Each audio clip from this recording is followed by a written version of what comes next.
घर की औरत। कहते हैं ना, घर दीवारों से नहीं, उसके अंदर रहने वाले लोगों से बनता है। लेकिन क्या हो जब घर के लोग ऐसे हो? सारा दिन खाती रहती हो, सोती रहती हो, कोई काम नहीं है तुम्हारे पास। ऊपर से बहू के आ जाने के बाद तो तुम और निकम्मी हो गई हो। दिखावे के लिए हाथ में माला पकड़ ली है, बाकी कोई काम नहीं करती। अरे कैसी बात कर रहे हैं? अब तो बहू आ गई है, अब तो मेरी बेइज्जती करना बंद कर दीजिए। जैसे तैसे मेरी तो जिंदगी कट गई, गालियां खा खा कर। अरे उस बेचारी को तो छोड़ दीजिए। तभी बेटे के जोर जोर से चिल्लाने की आवाज आती है। कहा था ना तुमसे रिजाइन कर दो, क्यों नहीं किया? और ये पर्स लटका कर कहाँ निकली? चलो कमरे में, काम करो घर का। बहू बेटे की लड़ाई सुनकर सास ससुर बाहर आ जाते हैं। सामने खड़ी होती है नई नवेली बहू रीमा। देख लीजिए माँ जी, शादी से पहले तो मेरे माँ पापा के सामने कहा था कि शादी के बाद नौकरी करने देंगे, लेकिन अब क्या कह रहे हैं? तो तुम माँ जी को क्यों बोल रही है बहू? तब उसका मन रहा होगा, अब नहीं है। पर पिताजी, उसके मन से मेरा करियर तो नहीं चल सकता ना। ससुर को बहू की बात पर गुस्सा आ जाता है। वो बेटी की तरफ देखता है। पापा से जबान लड़ाती है, रुक। ये बोलकर वो पत्नी को खींचकर कमरे में ले जाता है और बंद कर देता है। ये सब देखकर सास दुखी हो जाती है। पति के जाने के बाद सास बेटी से कहती है, देख बेटा, अब जमाना कुछ और है। तेरे पिता ने घर में औरतों की कद्र नहीं की, लेकिन तू ऐसा ना बन। शहर की समझदार पढ़ी लिखी लड़की से शादी की है तूने, उसका ख्याल रखा कर, तमीज से पेश आया कर। जा, बहू को कमरे से बाहर ले आ। लेकिन बेटा नहीं मानता और बहू कमरे में सारा दिन बंद रहती है। शाम को बेटा बाहर जाता है कि सास चाय और बिस्कुट लेकर बहू के कमरे में जाती है। बहू बेटा ये ले, चाय पी ले। रो रो कर कैसी शक्ल बना ली है बेटा। माँ जी, ये कैसे लोग हैं? आप कैसे मैनेज कर रही हैं? ऐसे थोड़ी ना होता है माँ जी। घर की औरतों को तो पिताजी और ये इंसान समझते ही नहीं। क्या करूं बेटा, मैंने तो जैसे तैसे सह लिया, लेकिन तू ना सहना। दोनों बात कर ही रहे थे कि ससुर आ जाते हैं। अच्छा, तो अब बहू को भड़का रही हो? बहुत दिन हो गए मार खाए, अब क्या बहू के सामने खाओगे? जाओ यहाँ से, और जरूरत नहीं है ज्यादा इस लड़की को सर पर चढ़ाने की, समझी? बहू को ससुर की बात पर गुस्सा आ जाता है, लेकिन वो कुछ नहीं कहती। आए दिन बहू देखती है कि कैसे उसकी सास और उसके साथ उसका ससुर और पति गंदा व्यवहार करते हैं। फिर एक दिन, ये क्या बनाया है? खाना बनाना नहीं आता क्या? ये बोलकर वो खाने की भरी सारी थाली फेंक देता है। अरे बेटा कोई बात नहीं, शांत हो जा, मैं अभी बाहर से कुछ मंगवा देता हूँ। हाँ पापा, ऑर्डर करिए। ऐसे खाने से तो पेट भरने से रहा। वैसे खाना तुमको बनाना आता नहीं और बाहर जाकर नौकरी करना चाहती हो। अरे तुम जैसे को तो पूछते भी नहीं है बाहर। बहू को पति की बात पर गुस्सा आता है, तभी सास बोल पड़ती है। तेरे से ज्यादा पढ़ी लिखी है, वो तो तूने इसे कहा था कि तू नौकरी करने देगा तो तुझसे शादी कर ली, वरना ना ही करवाते इसके माँ बाप तुझसे शादी इसकी। और कमाती भी ये तेरे जितना ही है बेटा। बहू हैरान रह जाती है कि जो सास खुद के लिए एक बार भी खड़ी नहीं हुई, वो उसके लिए बेटे को भी भला बुरा सुना रही है। उसकी नज़र में सास की इज्जत और बढ़ जाती है। वो सास को देखकर ये सब सोच ही रही थी कि उसके कान में एक जोर से चांटे की आवाज आती है। किसको किसको मार पड़ी? वो देख ही रही होती है कि उसकी नज़र जमीन पर बैठी सास पर पड़ती है।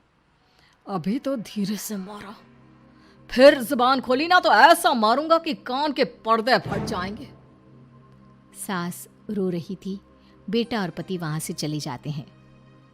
पिताजी अच्छा किया माँ को जोर का चांटा लगाकर, आगे से जबान खोलने से पहले 4 बार सोचेंगी। बड़ी आई।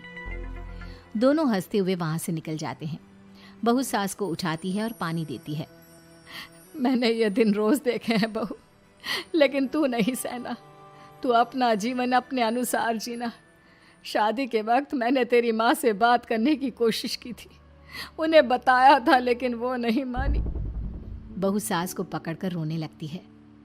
वो इसलिए नहीं मानी क्योंकि वो मेरी सगी माँ नहीं है। माँ जी, जिस तरह से आप मेरे लिए खड़ी हुई है ना, मेरी माँ भी नहीं हुई। बेटा मैं तेरा भला चाहती हूँ, तू नौकरी इस घर में रहकर तो नहीं कर पाएगी, एक काम कर, इस घर से चली जा, पैसे कमा और खुश रह। माँ जी, हो सकता है कल तक मैं आपके इस फैसले को मान जाती, लेकिन आज नहीं। माँ जी, आप यहाँ इस नर्क को झेले और मैं आपको छोड़कर चली जाऊं? नहीं, कभी नहीं। अगले रोज, सुनिए, वो क्या है ना, मुझे कुछ कपड़े और गहनों की ज़रूरत है, तो ज़रा पैसे दीजिए ना। अब आप घर के मर्द हो तो पैसे तो आपसे ही मांगूंगे ना। बुरा तो नहीं लग रहा ना आपको? नहीं नहीं, बुरा क्यों लगेगा, ये लो कार्ड, कर लेना शॉपिंग। अगले रोज, बिजली का बिल आया है 10,000 का, भर दीजिएगा। इतना बिल कैसे आ गया?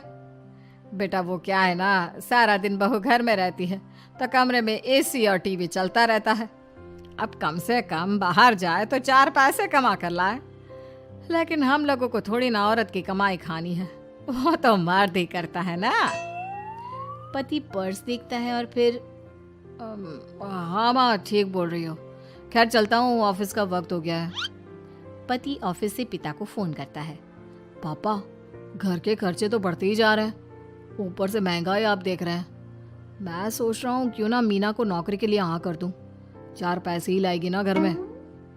वो तो तू ठीक बोल रहा है, लेकिन ये औरत की जात, कल को 4 पैसे कमाने लगे तो यह नहीं कि सर पर चढ़कर नाचे।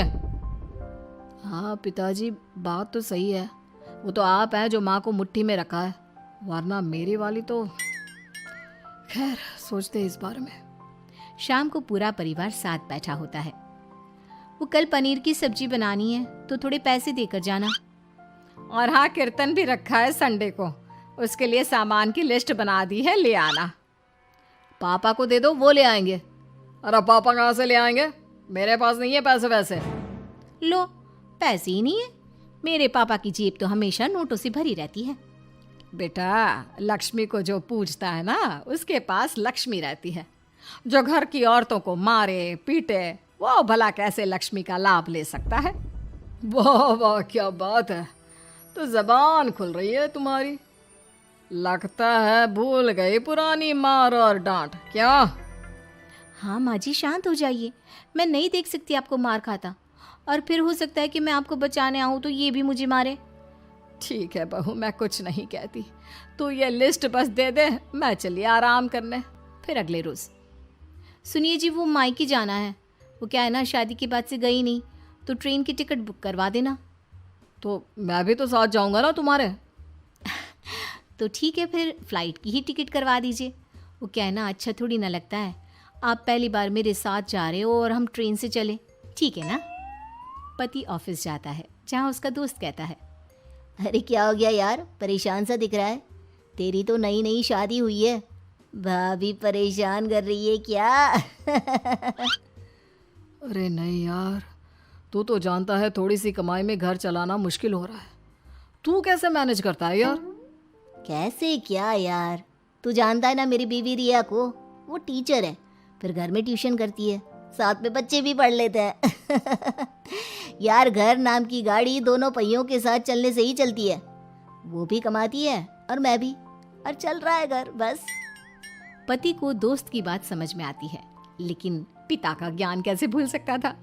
भाई, कल को सर पर चढ़कर नाचने लगी तो। शाम को घर आता है, जहाँ उसकी बुआ और उसका बेटा बैठे होते हैं। अरे आ गया लल्ला, कैसा थका थका सा लग रहा है, सब ठीक है ना? नमस्ते बुआ, कैसे आना हुआ? कैसा है रमेश? भाई को तो भाई की याद ही नहीं आती।